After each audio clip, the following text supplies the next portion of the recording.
Herkesi salamlayıram. Mən yeni aparıcınız Ayan Əhmədova. Bildiyiniz kimi bugün 1 iyun Uşaqların Müdafiəsi günüdür və bu münasibətlə hər kəsi səmimi qəlbdən təbrik edirəm. İslam mənim ardı necə idi? Gəncliyin uğurları, tərbiyəsi, milli və vətənpərvərlik ruhu uşaqlıqdan, ailədən və məktəbdən başlayır. Gəl Ayan. Uşaqlıqdan təməl prinsiplər necə qoyulursa, sonradan da bax o formada davam edir. Ümumiyyətlə, uşaqlıq bizim həyatımızın əsas səbəb-nəticə əlaqələrinin başladığı nöqtədir. Bu səbəbdən də bugünkü verilişimiz uşaqların beynəlxalq müdafiəsi gününə, onların hüquqlarına, onların qayğı və gənclik perspektivlərinə həsr olunur. Hər vaxtınız xeyirli olsun, hörmətli tamaşaçılar və mən bugün tək deyiləm. İkinci aparıcınız Ayan Əhmədova bizimlədir. Hər vaxtın xeyir, Ayan, necəsən? Çox sağ olun, siz necəsiniz? Sağ ol, mən də yaxşıyam. Mövzu ilə bağlı sən nə düşünürsən? İlk növbədə onu qeyd eləmək istəyirəm ki, öz həyatımız bina ilə müqayisədə heç də fərqli deyildir. Nəyə görə? Bina ilə? Bəli. Ona görə ki, biz əgər öz həyatımızı sağlam bir bünövrə üzərində qursaq, inanın ki, gələcəkdə atdığımız addımlar da çox məqsədə uyğun formada olacaqdır. Məhz buna görə də mən bina ilə həyatımızı eyni mövqedə görürəm. Maraqlıdır və ümumiyyətlə həyatımızı bir uşaqlar olaraq, gənclər olaraq necə daha yaxşı qurmalıyıq, bu barədə bugün danışacağıq. Gəl qonaqlarımızı təqdim edək, elə başlayaq onda.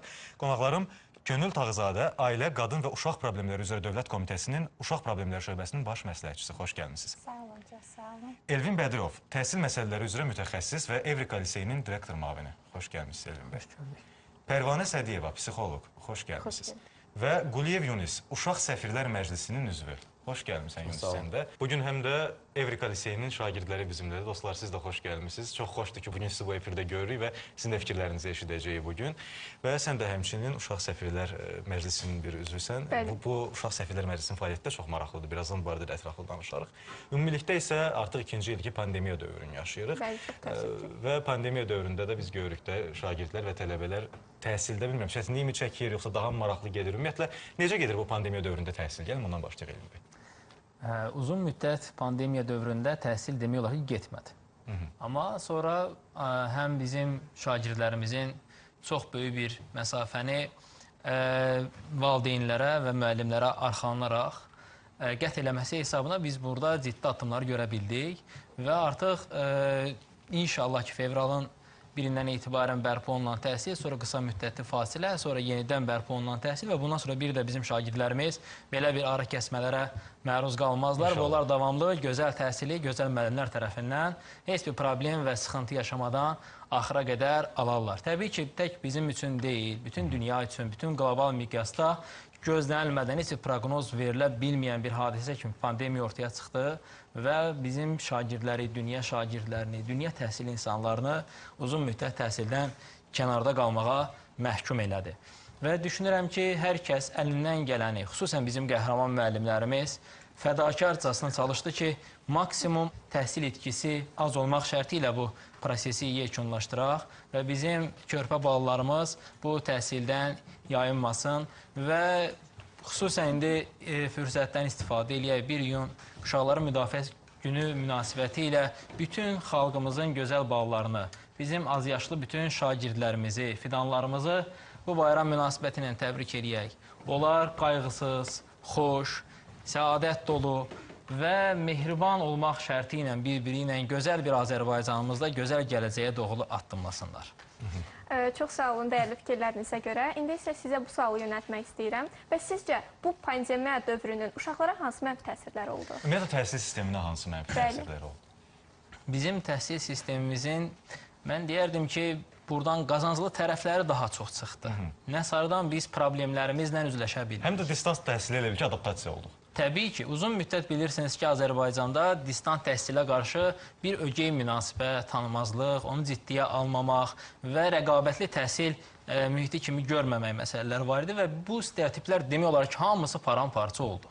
Və biz məcbur qaldıq distant təhsilə və distant təhsil bizim bir növ qurtarıcımız kimi çıxış elədi. Bundan sonra isə bir alternativ kimi həmişə var olacaq. Təbii ki, düşünürəm ki, bundan sonra daha progressiv formada bizim həyatımıza daxil olacaq. Biz onu özümüzə uyğunlaşdıracağıq, bütün təhsil xüsusiyyətlərini və daha faydalı formada istifadə eləməyə çalışacağıq. Amma bunun təbii ki, bizim övladlarımız üçün, xüsusən ümumilikdə təhsilimiz üçün ciddi fəsadları oldu.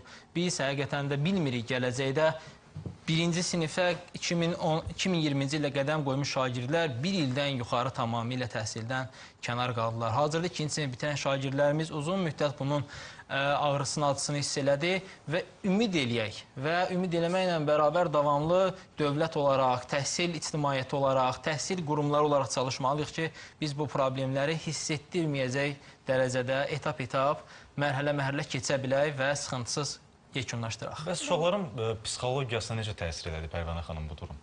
Xoş gördük. Pandemiya uşaqların psixologiyasına bir növ mənfi təsir göstərir. Nə barədən? Sosial cəhətdən uşaqlar biraz, belə deyək, qısıtlanmış variantda qaldı. Xüsusən də kiçik uşaqlar. Onların, belə deyək, ən çox danışıb, oynayıb gülən vaxtlarıdır. Uşaqlarla ünsiyyət quran vaxtıdır ki, nitqi formalaşsın ilk öncə. Buna görə də təbii ki, uşaqların sosiallaşması, öz yaşıdlarından, yəni həm yaşıdlarıyla birgə vaxt keçirmək daha önəmlidir ki, onun istər-istəməz, belə deyək, nitqi daha yaxşı formalaşmış olsun. Ancaq pandemiya dövrünə düşdüyümüz üçün təbii ki, burada artıq uşaqların sosial həyatı sıfırlanmış oldu. Karantin müddətində təbii ki, uşaqlar ünsiyyətdə ola bilmədi. Həm yaşıdığıyla ünsiyyətdə olmadıqda uşağın nitqi zəifləyir. Nitqi zəiflədiyi üçün bu psixologiyasına təsir göstərir. Uşaqların gec danışmasına səbəb olacaq təbii ki, bunlar. Belə deyək, valideynlər uşaqlarla əslində bu dövrdə yardım alıb ünsiyyət qursaydılar, mən düşünürəm ki, daha gözəl olardı. Çünki böyüklərin uşaqlara yanaşması tamam fərqlidir. Uşaqların ünsiyyət qurmağı tamam fərqlidir. Çünki bir-birinin dilini başa düşdükləri üçün ünsiyyət daha səmərəli olur və uşaq nitqə daha tez başlamış olur. Ancaq təbii ki, bağça dövrümüz olmadı, məktəbə qədər dövrlər olmadığı üçün artıq uşaqların sosial bacarıqlarına da bir belə təsir edərsiniz. Sosial bacarıqlardan, belə deyək, biraz daha geridə qalmış oldu. Ümid edirəm pandemiyadan sonra, belə deyək, qrup terapiyalarına üstünlük verilsə, məşğələlərə üstünlük verilsə, bunları müəyyən qədər azalda biləcəyik. Təşəkkür edirəm. İndi isə Könül xanım, sualım sizədir. Sualım ondan ibarətdir ki, qloballaşan dünyamızda uşaqların fundamental hüquqlarının qorunması üçün hansı mübahisələr aparılır? Çox sağ olun. Mən ilk öncə hər birinizi salamlayıram. Bugün 1 iyun Beynəlxalq Uşaqların Müdafiəsi günüdür. Mən komitənin nümayəndəsi olaraq bütün Azərbaycan uşaqlarını bugün münasibəti ilə təbrik edirəm. Keçək sizin sualınıza. Keçən ilin 2020-ci ilin 2 iyun tarixli Azərbaycan Respublikasının Prezidentinin 2 iyun tarixli sərəncamı ilə uşaqlara dair strategiya 2020-2030-cu illəri əhatə edən uşaqlara dair strategiya təsdiqləndi və bu strategiyada da uşaq hüquqlarının təminatı sahəsində çox önəmli məsələlər yer alıb və biz hal-hazırda da bu strategiyanın icrası ilə məşğul oluruq. Uşaqlara dair strategiyanın 2 fəaliyyət planı nəzərdə tutulub. Hal-hazırda fəaliyyət planı 2020-2025-ci illəri əhatə edən birinci fəaliyyət planının icrası ilə artıq bütün aidiyyəti qurumlar məşğul olur. Uşaqlarla bağlı bu məsələlərin həyata keçirilməsi zamanı uşaqlar özləri necə cəlb olunur işə? Bəli, mən bu sahədə bizim komitəmizin nəzdində fəaliyyət göstərən, komitənin layihəsi olaraq fəaliyyətinə başlayan Uşaq Səfirlər Məclisindən söz açmaq istəyərdim. Bugün 1 iyun tarixidir və artıq Uşaq Səfirlər Məclisi 2020-ci ilin 1 iyun tarixindən rəsmi olaraq fəaliyyətə başlamışdır. Bugün onların da fəaliyyətinin 1 ili tamam olur artıq. Onlar uşaqlarda liderlik qabiliyyətinin önə çıxarılması, uşaqlarda rəhbər keyfiyyətlərin aşılanması, milli ruhda və mənəvi dəyərlərə hakim uşaqların yetişdirilməsi sayəsində, yəni uşaqdan uşağa bir növ fəaliyyət göstərirlər. Yəni uşaq hüquqları barədə uşaqların maarifləndirilməsini uşaqların öz içindən həyata keçirirlər. Bu sahədə istərdim onlar öz fəaliyyəti haqqında məlumat verə bilər. Əla Yunus, siz özünüz necə təcrübə edirsiniz? İlk öncə bütün dostlarımı bu gözəl bayram münasibəti ilə təbrik etmək istəyərdim. Səfirlər Məclisi məsələsinə qayıtdıqda isə bir məclis olaraq əsas məqsədimiz uşaqlarda liderlik keyfiyyətinin önə çıxarılmasıdır. Çünki çox təəssüf ki, xüsusilə pandemiya dövründə, ünsiyyətin çox az olduğu dövrdə uşaqlar bununla çox böyük problem yaşadı. Və bu cür xüsusiyyətləri önə çıxarmaqdan əlavə olaraq bizim müxtəlif rəsmilərlə görüşümüz olur. Harada ki, uşaqlar öz problemlərini onlara çatdırırlar və onların həlli yolunda müxtəlif müzakirələr aparılır. Ayhan, siz də uşaq əslində Səfirlər Məclisinin üzvüsünüz. Siz necə müşahidə edirsiniz? Yəni, necə cəlb olunursunuz uşaqlarla bağlı hüquqların qəbul olunmasıdır? Düzün desəm, bu barədə bizim müəyyən silsilə tədbirlərimiz olur. Hətta bu yaxınlarda da bizim müəyyən tədbirlərimiz oldu. Hansı ki, biz görkəmli şəxslərlə görüş elədik. Onlar öz fikirlərini bizimlə bölüşdülər. Bizim bəzi maraq dairəmizdə olan sualları onlara yönəltdik. Və həqiqətən də, belə deyim, maarifləndirici oldu. Biz nəinki səfirlər olaraq, bir çox rayonlardan olan uşaqları da məhz bu tədbirə cəlb elədik. Şəhid uşaqlarını da həmçinin bu tədbirə cəlb elədik və həqiqətən də çox maraqlı, maarifləndirici oldu. Tədbir müddətində bizimlə bizim tanıdığımız məşhur yazıcı olan Çingiz Abdullayev oldu. Daha sonra Sevinç Fətəliyeva iştirak etdi, Bahar Muradova, keçmiş ombudsman olan Elmira xanım. Bu cür görkəmli şəxslərlə olan tədbirlər həqiqətən də bizim üçün həm maarifləndirici, həm də çox maraqlı olur. Həm də yəqin ki, motivasiya olub sizə. Bəli, əlbəttə. Fərdi inkişafınıza görə. Bizim şəhərdən maraqlı bir sorğumuz var. Təklif edirəm onu izləyib və elə davam edeyim.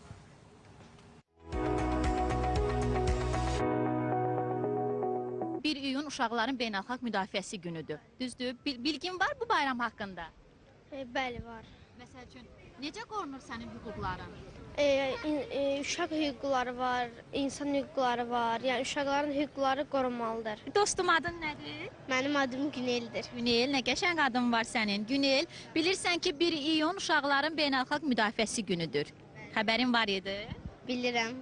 Bax, sənin hüquqların necə qorunur, necə müdafiə olunur? Mənim hüquqlarım anam, atam tərəfindən qorunur. Anam, atam məni qoruyurlar hər şeyə qarşı. Tək anam, atam yox. Nənə, baba, hamısı. Allah saxlasın. Bax, Günel, uşaqlara nə arzu edərdin? Sənin bir uşaq kimi bütün dünya uşaqlarına arzun nə olardı? Bütün dünya uşaqlarına xoşbəxt olmaq, arzularına çatmasını arzulayıram. Neçə yaşın var? 6. 6 yaşın var. Məktəbə gedirsən? Bəli. Gedirsən. Necə oxuyursan? Yaxşı. Yaxşı.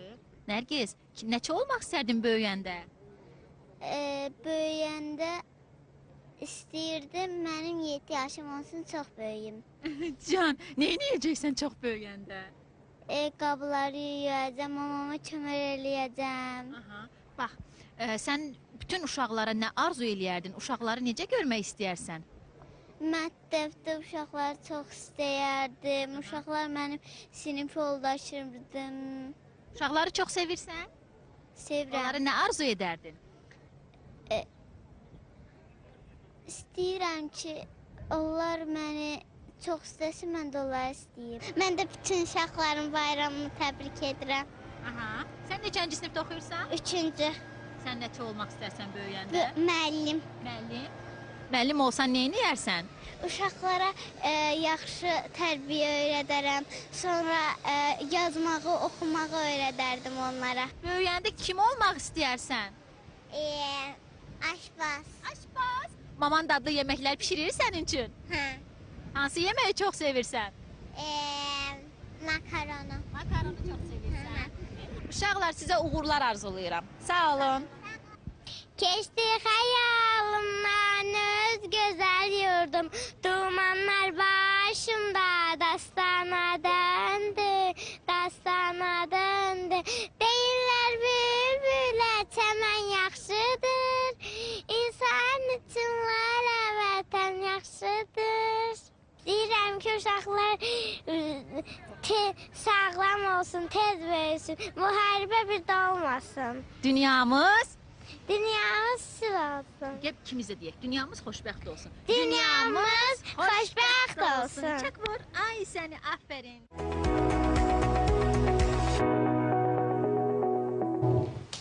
Azərbaycanlı uşaqlardan da doğrudan da dünyaya sülh çağırışı gəlir. Həqiqətən də bilirsiniz necədir? 2020-ci il bizim həm özümüz üçün, həm də görürük ki, də balaca uşaqlarımız üçün bir qələbə bayramı kimi, qələbəlik kimi əslində yadda qaldı. Fikir verdinizsə, hər bir rayonun işğal olduğu gün, xüsusən də Şuşanın işğal olduğu gün Xüsusən də uşaqlar çöldə Qarabağ Azərbaycandır deyə qışqırırdılar. Halbuki heç o uşaqlar Qarabağı görməyib də. Fikir verdin, müşahidə elədin bu tendensiyanı? Əlbəttə, bunların hamısı ailədən asılıdır. Ailələrimizin bizə verdiyi bu gözəl tərbiyədən və o vətən sevgisini biz onu görməsək də, onu çatdırdıqlarına görə həqiqətən minnətdarıq onlara və bunların hamısını məhz onlara borcluyuq. Və həm də bu ideoloji işlə bağlıdır bir qədər Ayan. Və bu ideoloji iş artıq post-müharibə dövründə necə davam edə bilər? Yəni gənclərin vətənpərvərlik ruhunda yetişdirilməsi üçün. Buyurun. Ümumiyyətlə, biz tərbiyə məsələsini götürəndə ailə, məktəb və ümumi ictimaiyyət üçbucağında görürük və bu ümumi üçbucaq bizim şagirdlərimizi daha keyfiyyətli vətəndaş kimi formalaşmasına gətirib çıxarır. Biz həmin o üçbucaqda onu nə təqdim edəcəyiksə, hansı xüsusiyyətləri şagirdlərimizə, övladlarımıza aşılayacaqsa, həmin keyfiyyətlərin də müəyyən misqalında biz həmin şagirdləri yüksək səviyyəli vətəndaş kimi görə biləcəyik. Təbii ki, biz onların əgər vətənpərvər ruhda böyüməyini istəyiriksə, vətənimizi, millətimizi, dövlətçiliyimizi sevməyini istəyiriksə, biz həm ailədə, həm ətrafda, həm də ümumi məktəb prosesində şagirdlərimizə o ruhda, gözəl, onların yetişə biləcəyi ruhda təhsilimizi verməliyik, tərbiyəni verməliyik, onları maarifləndirməliyik və onların həqiqətən də bu həyəcanı iliklərinə qədər hiss eləməsini təmin eləməliyik. Necə ki, biz 2020-ci il qələbə ilimizdə uşaqdan böyüyə qədər hər kəs bütün dərdi, səri, ictimai problemləri, məişət problemlərini, təhsil problemlərinin hamısını unutdu və hamı sözün həqiqi mənasında biz öz vətən müharibəmizdə birləşdik və həqiqətən də bunu tamamilə hiss elədik. Ümidvarıq ki, dövlətimizin təhsilə və ümumi uşaq qayğıları məsələləri ilə bağlı yürütdüyü proqram daha effektiv olar və aidiyyəti qurumlar da və bütün şəxslər, hər birisi bir komanda kimi bu mübarizə prosesində aktiv iştirak edərlər. Təşəkkür edirəm. Siz necə düşünürsünüz? Mən bu sahədə onu deyə bilərəm ki, uşaqların milli mənəvi ruhda böyüməsi, vətənpərvər ruhda böyüməsi sahəsində komitəmizin bir çox layihələri olub. Bu il bizim üçün önəmli bir ildir. Artıq qələbəni qazanmışıq. Biz bu qələbəyə qədər olan dövrdə qələbəyə doğru adı ilə bir çox layihələr, uşaqları vətənpərvər ruhda tərbiyəsinə təkan verən bir çox layihələr həyata keçirmişik. Artıq biz bu il qələbəyə doğru demirik, çünki artıq qələbəni qazanmışıq və bu sahədə də bu ilki layihəmiz bizim vətəni sevək və ona layiq olaq layihəsi oldu. Uşaqlar hesab edirəm ki, Azərbaycanın bir çox görkəmli nümayəndələri ilə görüşdülər və hər bir görkəmli şəxsdən də, yəni onlar hər biri vətənə layiq olmuş böyük görkəmli şəxslərdir və uşaqlara da nümunə oldular bu sahədə. Təcrübə mübadiləsi apardılar, uşaqların suallarına cavab verdilər, uşaqlar öz tövsiyələrini verdilər. Hesab edirəm ki, bu bizim həyata keçirdiyimiz layihələrdən biridir və hesab edirəm ki, bu layihədir. Nə dərəcədə kütləvi idi bu layihə? Bəli, mən bu layihənin geniş miqyaslı olmağından danışmaq istəyirəm. Bu layihədə bizim 15 səfirimiz iştirak edirdi, amma eyni zamanda Respublikanın bütün regionlarından olan 100-ə qədər uşağın qatıldığı bir layihə idi. Bir ay ərzində mütəmadi davam etdi bu layihə və 5 görkəmli şəxslə görüşləri həyata keçirildi ki, bu barədə də Ayan sizə məlumat verdi. İndiki uşaqların o sevincini görsəz, onlar tamam başqa cür artıq reaksiya verirlər. Əslində o sevinç bizə təkan verdi ki, biz böyüklər olaraq da əslində daha da cəsur olub, daha çox inana bilək.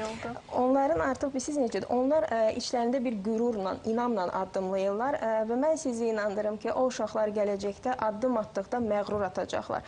Belə deyək, Ayanın üzündəki o mimikanı yəqin ki, görürsünüz, çox şən, pozitiv və özünə inamlı bir gəncdir. İlk efirində çox maraqlı aparır hal-hazırda. Bəli, və belə deyərdim, bütün uşaqların üzündə o gülüşün olmağını istəyərdim.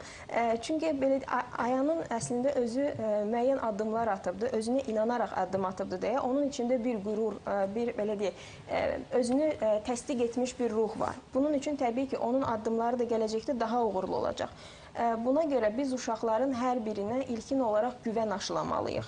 Necə ki, onlar belə deyək, ümumi bir xalqın birliyindən bəhrələnib o cür qürurla addımlayırsa, hər birimiz uşaqlara dəstək olmalıyıq. Təbii ki, uşaqlarda güvəni formalaşdırmaq üçün birinci ata qayğısı olmalıdır. Çünki uşağın güvəninin formalaşması atadan keçir, sevginin formalaşması isə anadan keçir. Buna görə valideynlərin, xüsusən də bugün 1 iyun uşaqların müdafiəsi günüdür, valideynlər uşaqlarla səmimi şəkildə ünsiyyət qurmağı bacarmalıdır. Onlarla oynadığı zaman və yaxud da vaxt keçirdiyi zaman vaxt keçirmiş kimi yox, həqiqətən vaxt keçirməlidir, həqiqətən oyun oynamalıdır və oyunun mahiyyətini anlamalıdır.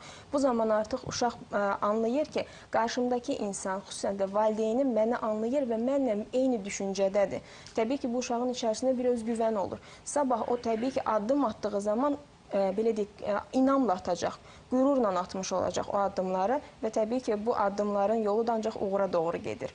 Elədir, bütün uğurların əslində başlanğıcı özgüvəndən başlayır. Düzgün vurğuladınız, buyurun, sizin fikriniz var idi. Səfir dostlarımla Qarabağ problemini müzakirə edəndə biz anladıq ki, bu problemin dünya miqyaslı müzakirəsi hər birimizi narahat edir. Və bu səbəbdən bu problemin müzakirəsi üçün bir beynəlxalq tədbir keçirilmək qərarını aldı. Hansı ki, həmin tədbirdə biz Uşaq Səfirlər Məclisinin iştirakçısı və o cümlədən 13 müxtəlif ölkədən iştirakçılar iştirak edirdi.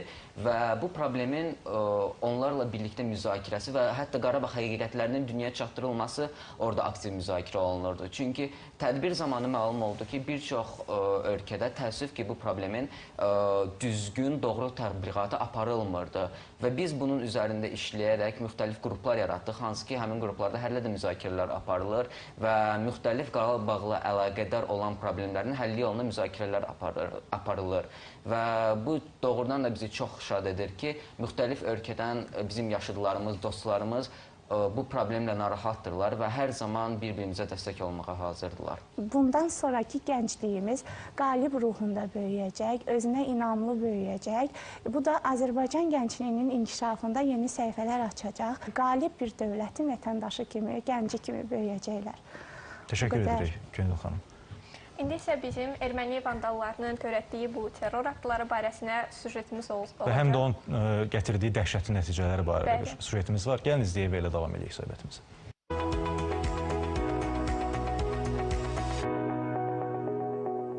Çok üzücü bir haber vereceğim.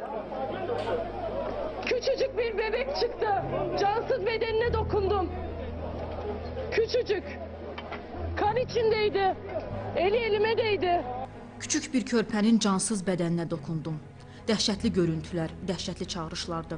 Ən dəhşətlisi isə erməni terrorunun təkcə Gəncə və Bərdədə deyil, Xocalıda da 63 uşağın, ümumilikdə isə münaqişə dövründə 200 azyaşlının həyatına son qoymasıdır. Qanı bədənində donan, dünyadan doymadan gedən yüzlərlə Azərbaycanlı uşaq erməni vandalizminin qurbanı olub, yaralanıb, müharibənin əsirinə çevrilib. 21 rəşət tərbəsi düşdü. Bir də qapımız bağlı idi, qırmızıdan gəldi, tardı bizi. Sen onda yaralanmışdın. Haran yaralanmışdı? Qan axırdı özündən. Allah bütün uşaqlarına Allah talı versin, qəşək günlər olsun, heç birinin anası atası olmasın.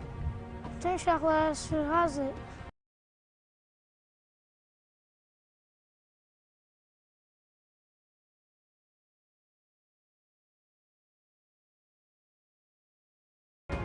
Birinci Qarabağ müharibəsində öz yurd yuvalarından didərgin düşən 1 milyondan artıq qaçqın və məcburi köçkün uşaqları da müharibənin dəhşətlərini qan yaddaşlarına həkk etdirib. Xocalı faciəsi zamanı vəhşicəsinə öldürülən, şaxtadan donan uşaqların ahı bugün yerdə qalmadı. Azərbaycan ordusu düşməndən qisasını döyüş meydanında aldı. Onların qisasını alanlardan biri də məhz 1-ci Qarabağ müharibəsi zamanı qaçqın düşən Ceyhun Əlizadədir. Ceyhunun uşaqlıq arzusu gənclik dövründə reallığını tapdı. O, Xocavənd və Füzulinin azad olunmasında qəhrəmancasına döyüşərək medallara layiq görülüb. Həyatımda unutmayacağım bir gündür ki, 10 noyabr gecə saat 2-də gələn xəbərdən sonra, yəni o həm hüzün şəhidlərə görə, həm də sevinc idi ki, Qarabağ artıq işğaldan azad olunmuşdu. Yəni o günü həqiqətən yaddan çıxarmaq mümkün deyil. Ceyhun Əlizadə deyir ki, vətənpərvərlik ruhunun formalaşmasında qan yaddaşı ilə yanaşı ailəsi, təhsil aldığı məktəb, ümumilikdə dövlətin milli ideologiyasının böyük rolu olub. İndi özü də vətənpərvərliyi ailəsində və cəmiyyətdə hər zaman təbliğ olunmasını vacib sayır. Bütün uşaqları sevmək lazımdır. Əsas da ən önəmlisi təhsildir. Əlbəttə ki, vətənpərvərlik bu hər bir valideynin övladına aşılamağı olduğu bir hissli bir duyğudur ki, bunu düzgün formalaşsa, təbii ki, vətəndə sevəcəklər və bu vətən üçün oxuyub, təhsil alıb, işləyib, ən əsası vətən üçün. 44 günlük müharibədə Azərbaycan erməni terrorunun qurbanlarının qisasını aldı, uşaqların hüquqlarını qismən bərpa etdi. Amma 30 il ərzində hüquqları beynəlxalq səviyyədə pozulan uşaqların müdafiəsinə, ermənilərin qanlı müharibə cinayətlərinə görə cəzalandırılması hələ də cavabsız qalır. BMT, Avropa İttifaqı, ATƏT kimi insan haqlarından danışan təşkilatlar bugünə qədər uşaqların müdafiəsinə susmaqla terrorun davamına əslində rəvac vermiş olur.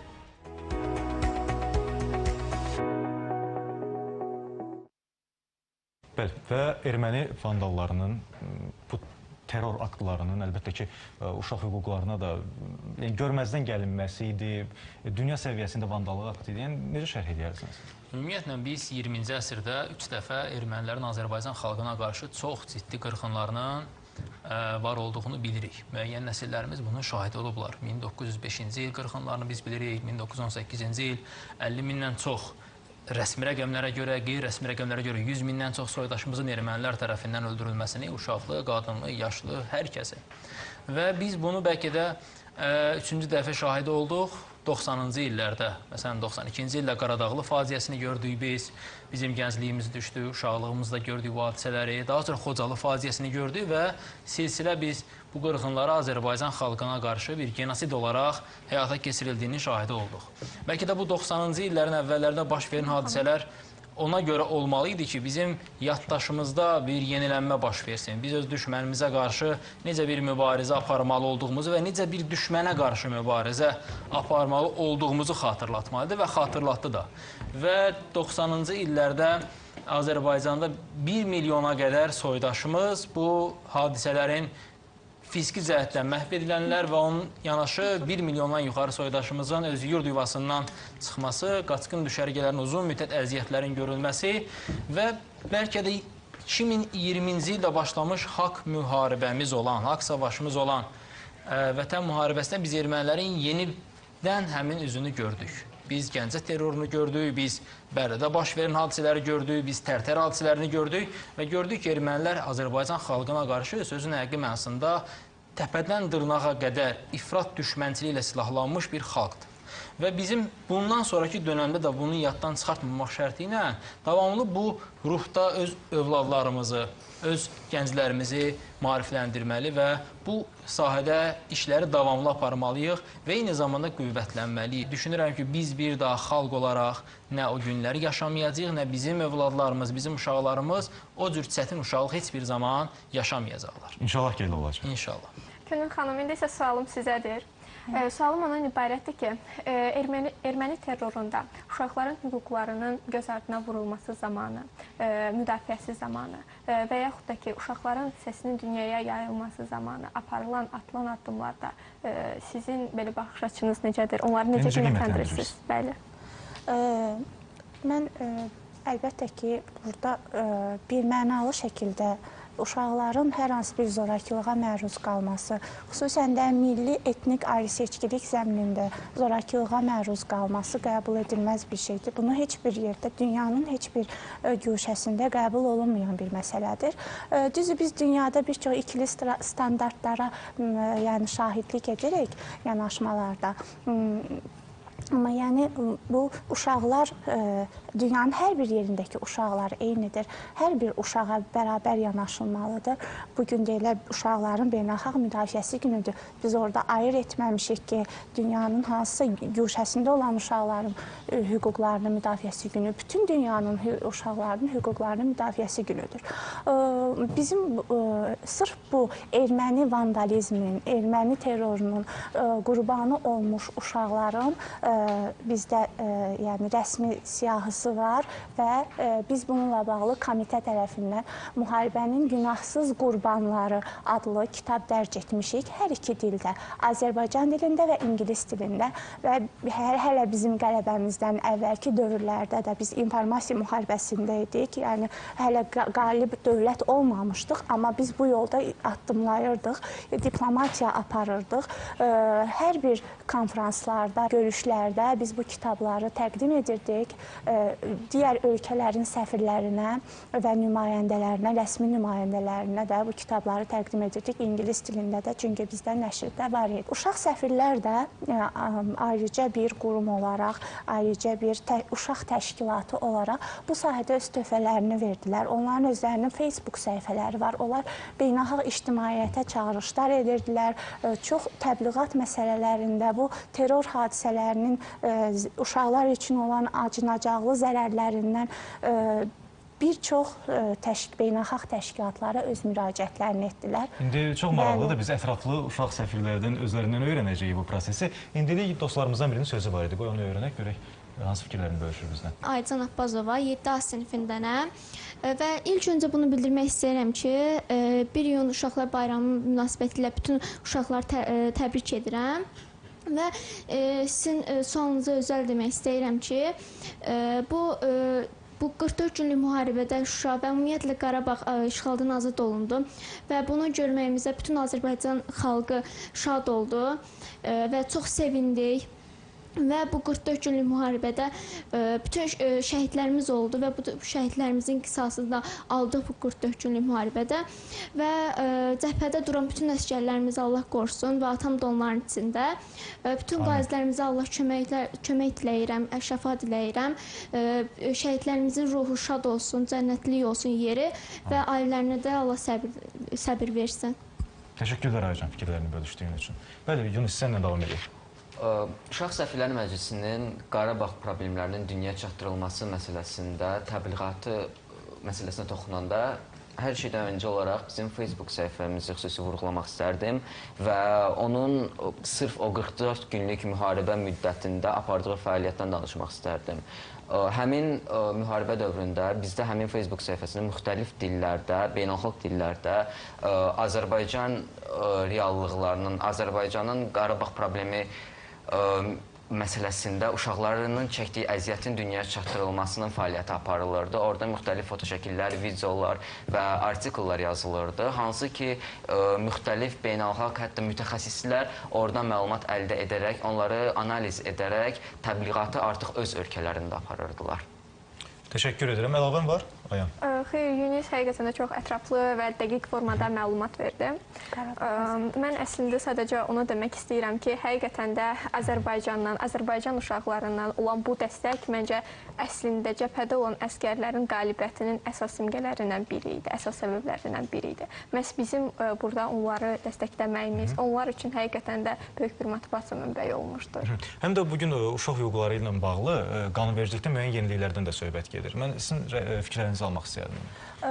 Qanunvericilikdə yeniliklər sayəsində danışanda mən bayaq da bildirdiyim kimi Azərbaycan Respublikası Prezidentinin 2020-ci il tarixli sərəncamı ilə qəbul olunmuş, təsdiq olunmuş uşaqlara dair strategiyanı ilk öncə nəzərinizə çatdırmaq istəyirəm. Bu strategiya demək olar ki, uşaq hüquqlarının təmin olunması sayəsində bütün fəaliyyət istiqamətlərini nəzərdə tutub. Strategiya ilə bağlı mən bayaq da fikirlərimi bildirdim. Yəni 2020-2030 strategiyasından söhbət gedir. Biz hansı yeniliklər gözləyirik? 2020-2030-cu illəri əhatə edən strategiyanın özünün 2 fəaliyyət planı nəzərdə tutulub. Biz hal-hazırda 2020 və 2025-ci illəri əhatə edən fəaliyyət planından söz açmaq istərdim. Fəaliyyət planı əsas başlıca 5 istiqamət üzrə nəzərdə tutulub icrası. Burada uşaq hüquqlarının təmin edilməsi barədə normativ hüquqi mexanizmin yaradılması və institusional strukturun tərtib olunması nəzərdə tutulub. İkinci olaraq, erkən uşaqlıq dövründə uşaqların inkişafının təmin edilməsi nəzərdə tutulub. Üçüncü öndə olan məsələlərdən biri, çətin həyat şəraitində olan uşaqların müdafiəsinin gücləndirilməsi. Dördüncü istiqamət olaraq uşaqların mədəni, estetik tədbirlərə cəlb olunması və milli ruhda tərbiyələnməsi istiqamətini təşkil edir.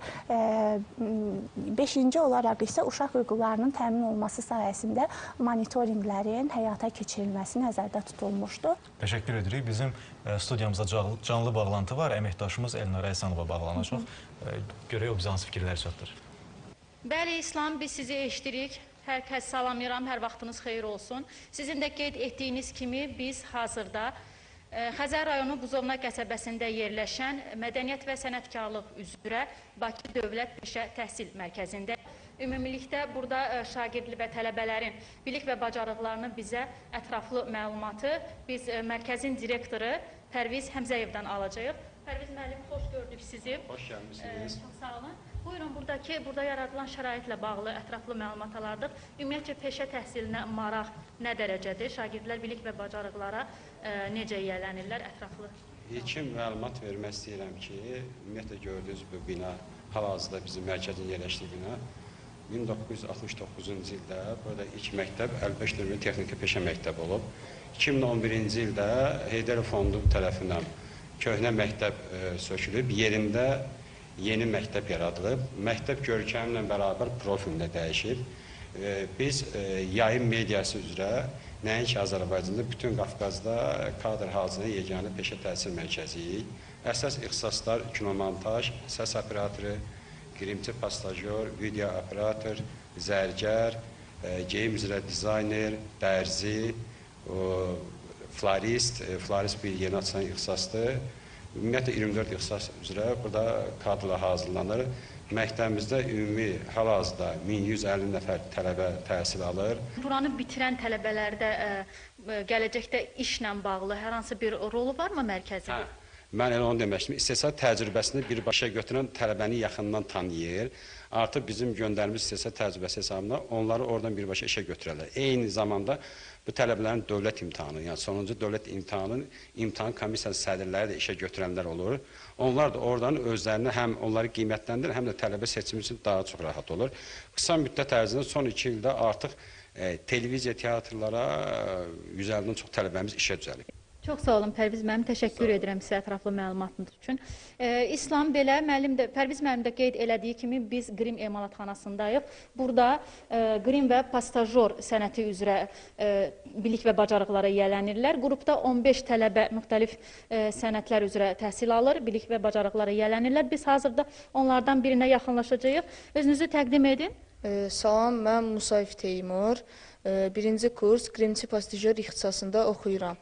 Və bu alətin adı Transparkdır. Mən bunda parkda oxuyuram. Mən Ələkbərzadə Zeynəb, Mədəniyyət və Sənətkarlıq üzrə Bakı Dövlət Peşə Təhsil Mərkəzinin qrimçi pastajor ixtisasında oxuyuram. Hal-hazırda Joker obrazı yaradıram və sənətimi sevirəm. İslam, biz indi isə interyer və eksteryerin bədii tərtibatçısı təhsili üzrə, ixtisası üzrə daha doğrusu təhsil alan tələbələrə, şagirdlərə yaxınlaşacağıq. Xanım, buyurun özünüzü təqdim eləyin. Mən interyer və eksteryerin bədii tərtibatçısı Ağayeva Sahibə. Biraz üzərində işlədiyiniz kompozisiya haqqında bizə ətraflı məlumat verərdiniz? Hal-hazırda işlədiyim iş keramika boyası üzrə işlənmiş kompozisiyadır. Əkbərova Aytat, birinci kurs tələbəsi. Vitraj üzərində olan kompozisiya işləyirəm. Yəni özüm seçmişəm. Bu üzrə də inşallah gələcəkdə sənətimi davam elətdirib. Bu sahəyə həvəsiniz necə yaranıb? Bundan əlavə özüm dekorator işlərini sevirdim. Onun üçün qismət bunu oldu. İslam, bizdən bu qədər. Başqa bir sualınız varmı bizə demək istədiyiniz? Əlavə sualımız yoxdur Elnarə. Təşəkkür edirik ətraflı məlumatı üçün. Çox sağ ol. Bəli, və canlı bağlantımız gələndə gənclərin də fikirləri var idi. Buyurun. Hər kəs salamlayıram əziz tamaşaçılar. Mən Evrika Liseyi 6A sinif şagirdi Leyla Heydərli. Öncəliklə hamınızı 1 iyun Uşaqları Müdafiə Günü əvəzindən təbrik edirəm. Qəlbdən səmimi bir şəkildə təbrik edirəm. Mənim düşüncələrim Qarabağ müharibəsi haqqındadır. 2-ci Qarabağ müharibəsi haqqındadır.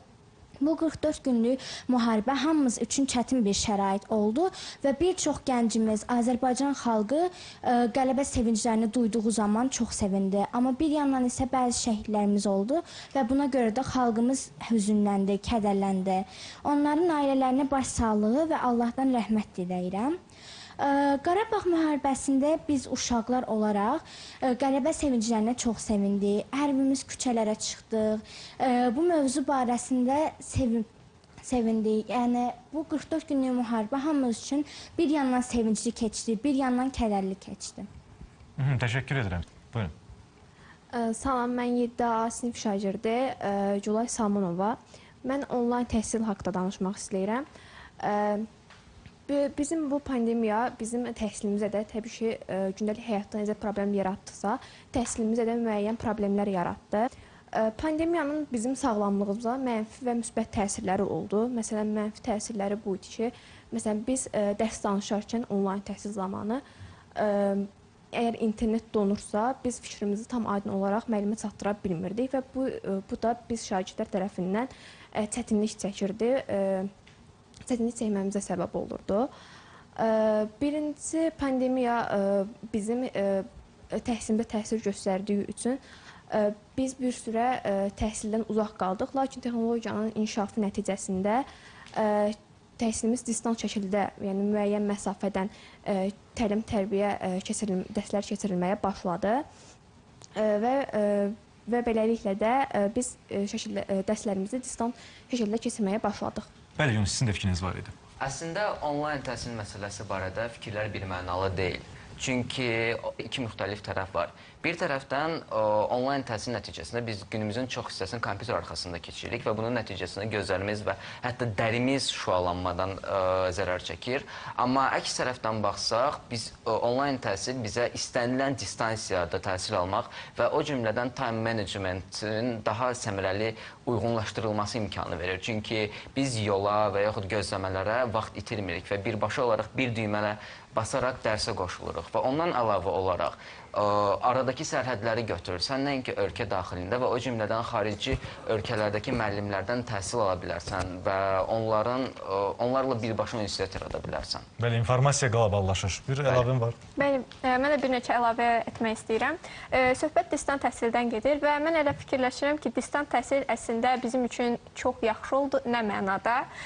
Məsələn, uşaqlar distant təhsilə kompüter vasitəsilə qoşulurlar, internet vasitəsilə qoşulurlar və bizim bu kompüterlə bağlı olan biliklərimiz getdikcə təkmilləşməyə başladı. Mən şəxsən bu distant təhsil dövründə çox məlumatlar əldə etdim kompüter, internet vasitəsilə. Biz özümüzü təkmilləşdirmək üçün bolca vaxt tapa bilərik. Hətta bu cür izah edeyim ki, bizim məktəbdə olduğumuz vaxtlarda biz hər şeyə tam vaxt ayıra bilmirdik. Ünisin də qeyd elədiyi kimi. Lakin hal-hazırda biz hər şeyi qrafikləşdirə bilirik. Müəyyən bir cədvəl formasında hər şeyə uyğun bir vaxt ayıraraq günümüzü həm sərfəli, həm də faydalı keçirmiş oluruq. Yola ayırdığımız vaxtı hansısa bir kitab oxumağa ayıra bilirik. Bəli. Təşəkkür edirəm fərqli yanaşmalarına görə. Mən həm sizə, həm də tamaşaçılarımıza anons verim ki, bir qədər sonra bizim çox maraqlı bir performansımız olacaq. Nizami Gəncəvinin bir əsəri ilə bağlı. Hələ ki, spoiler vermirəm. İndilik bu Nizami, bilirsiniz, Azərbaycan üçün bir milli dəyərdir, həm də gənclərimiz üçün, uşaqlarımız üçün. Bu dəyəri necə təbliğ eləmək olar? Bir təhsil. Ümumiyyətlə, Nizami Gəncəvi Azərbaycan ədəbiyyatının, Azərbaycan poeziyasının zirvəsidir və biz o zirvənin sözün həqiqi mənasında daha kütləvi təbliğ olunmasına. Çünki Nizami Gəncəvi təkcə bizim üçün bir şair kimi dəyərli deyil. O şeirlərində hər birimiz oxumuşuq bunu əsərlərini fəlsəfi olaraq, mənəvi dəyərlər olaraq, bizim xalqımızın bütün xüsusiyyətləri olaraq, yanaşma tərzi olaraq çox belə möhtəşəm fikirlərə sahib bir ədibimizdir və biz ona həm sahib çıxmalıyıq, dünyaya tanıtmalıyıq ki, Nizami Gəncəvi Azərbaycan xalqının sahib olduğu böyük dəyərdir. Eyni zamanda onun bizə aşıladığı, bizə çatdırmağa çalışdığı ideologiyanı biz öz şagirdlərimizə, bütün insanlarımıza daha kütləvi formada çatdırılmasını təmin etməliyik və bu il içində olduğumuz il bilirik ki, Nizami Gəncəvil idi və dövlət səviyyəsində bütün bizim bölgələrimizdə, ölkənin hər yerində bu il təbliğatı ilə bağlı kütləvi tədbirlərin keçirilməsi bilirsiniz ki, məsələsi var və bütün demək olar Azərbaycan təhsil müəssisələri həmin bu məsələyə tam istiqamətlənib və hazırda Azərbaycan məktəblərində bizim gözəl şagirdlərimiz tərəfindən və müəllimlərimizin rəhbərliyi altında kifayət qədər qəşəng, maraqlı, geniş tədbirlər həyata keçirilir və bu da bizim sözün həqiqi mənada zövqümüzə oxşuyur. Yunus, bir uşaq səfir kimi Nizami Gəncəvirsinin təbliği həm gənclər üçün, həm dünyada necə görürsən bunu? Təbii ki, təbliğat ilk öncə məktəbdən başlayır. Çünki uşaq auditoriyasına görə vurğulandığı kimi ən böyük bazası olan bir, belə deyək, dövlət qurumu məktəbdir və fikrimcə təbliğatın kökü kimi məktəblər çox məqsədə uyğundur. O cümlədən bizdə Uşaq Səfirlər Məclisində də qeyd olunan mövzuya uyğun bir neçə tədbirlər silsiləsi olmuşdu və hər bir oradakı iştirakçı daha sonra həmin təbliğatı öz dostları, tanışları və sinif yoldaşları arasında aparmışdı. Təşəkkür edirəm. Mövzu ilə bağlı olsa son fikirlərinizi də alın və biz keçirik artıq səhnəciyimizə. Könül xanım bayaq çox gözəl vurğuladı. Bizim hansı ki məclis var, komitənin tərkibində fəaliyyət göstərən, onlar bizim Azərbaycanın görkəmli şəxslərinlə mütəmadi görüşlər keçirirlər. Və mövcud içində olduğumuz illərdə komitanın fəaliyyət sahəsi bildiyim qədər daha da genişlənir və imkanları da genişlənir. Mən çox istəyərdim ki, komitə Azərbaycan Respublikasının Təhsil Nazirliyi ilə əlaqələndirilmiş şəkildə bizim daha kütləviləşmiş formada ümumi təhsil məktəblərimizdə olan şagirdləri, xüsusən bizim bölgələrimizdə olan şagirdlərlə bu cür görüşlər təşkil etsinlər. Onların maarifləndirilməsi, o zövqü onların da yaşamağını təmin eləsələr, biz çox xoş olarıq. Əslində, Uşaq Səfirlər Məclisinin fəaliyyəti təkcə 15 nəfər uşaq səfirin fəaliyyətindən ibarət deyil. Bizim uşaqlar, Uşaqdan Uşağa layihəsinin tərkibində bütün ölkə üzrə olan respublika uşaqlarını müxtəlif sahələr üzrə fəaliyyətlərə cəlb edirlər. Yəni, onların eyni zamanda götürək bizim vətəni sevək və ona layiq olaq layihəmiz. Respublikanın bütün regionlarından 100-ə yaxın uşaq bu layihədə iştirak etdi. Sonda isə mən istərdim öz adımdan və əlbəttə ki, başlıca komitənin nümayəndəsi olaraq komitənin adından respublikamızın bütün uşaqlarını 1 iyun Uşaqların Beynəlxalq Müdafiəsi Günü münasibətilə təbrik edirəm. Onlara sağlamlıqlarında, təhsillərində, uğurlarında daima gözəl günlər arzulayıram. Təşəkkür edirəm. Sizin də bugünkü mövzunun mahiyyəti ilə bağlı son fikirləriniz. Təbii ki, sağlam gələcək uşaqlıqdan başlayır. Buna görə də uşaqları mütləq şəkildə qorumalıyıq. Əgər gələcəkdə sağlam nəsil istəyiriksə, mən bütün uşaqları təbrik etmək istəyirəm. Hər birinin uşaqlığını doya-doya yaşamasını arzu edirəm ki, gələcəkdə sağlam nəsillərin formalaşması üçün bugün onların sağlam böyüməsi vacibdir. Təşəkkür edirəm fikirlərinizi bölüşdüyünüz üçün. İndilik isə bizim bir səhnəciyimiz var. Ayən təqdim edə səhnəciyi.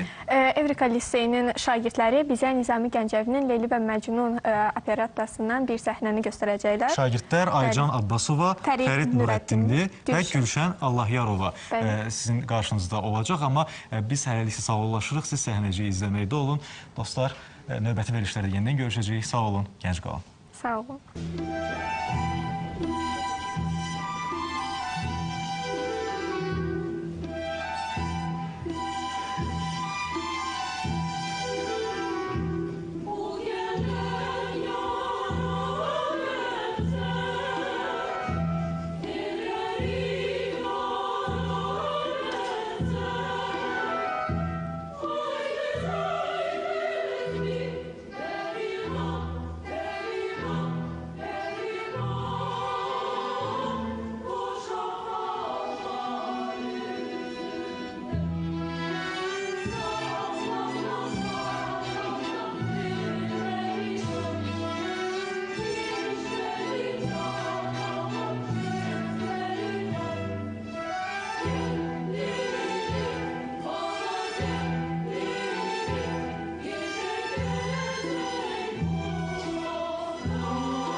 Hər gün parladıqca sübhün güzgüsü, doğardı şərqində Yusif üzüsü.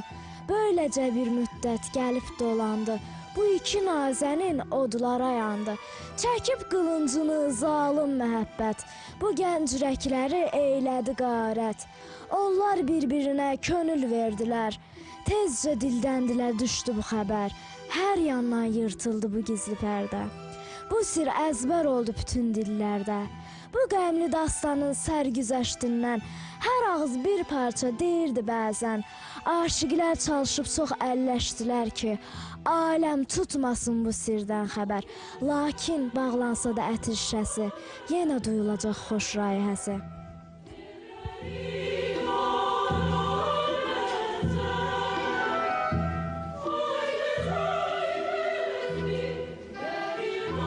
Hani o əhd edib oturduğumuz, bir deyib, bir gülüb, bir durduğumuz, hani vəd etdiyin o şirin visal, sinəmə baş qoyan səndin, ya xəyal, hani bu dostluqda vəfa görməyin, mən sənin yolunda keçərkən candan, sən quru vədələr verirsən canan, eşqin yolunda can vermişəm mən, özgənin eşqinə söz vermişsən sən, bu qədər əhdini basarmı insan, qaçarmı dostunu xatırlamaqdan, görünür çox şadsan sən təzə yardan, köhnəni yadına salmırsan bir an. Sənin bağın üçün gəncliyim getdi, hayıf ki, bağbanlıq əməyim bitdi. Əvvəlcə yar dedin sən mənə ey qız, sonra zəlil kimi buraxdın yalnız. Mən sənə yar deyib könlü verirkən, bilməzdim vəfasız olduğunu mən. And içib, əhd edib məni aldatdın, dedin sevgilinəm, unudub atdın. Anda bax, nə qədər düz imiş andın. Məndə sənə dost deməyə nə öz var, nə dilim vəfasız sözlə qıyar. Acizəm, acizəm. Ey yaramaduz səpəndildar, bir zaman leyliydim, indi sən açam. Məzlundan min dəfə artıq məzlunam. Bəxtinin ulduzu batan aşiqdən, min dəfə şiddətli divanəyəm mən. O hədəf oldusa bu dərdə yasa, bir qadın deyildir o heç olmasa. Sevda yollarında göstərdi hünər, kimsədən nə qorxar, nə də çəkinər. Zavallı mənəm ki, ürəyimdə qəm, dərdimi heç kəsə aça bilmirəm. Zəhəri bal kimi içirəm bu dəm, cəhənnəm odunu otla örtürəm. Bir qadın nə qədər cəsur olsa da, yenə də qadındır adı bu dünyada.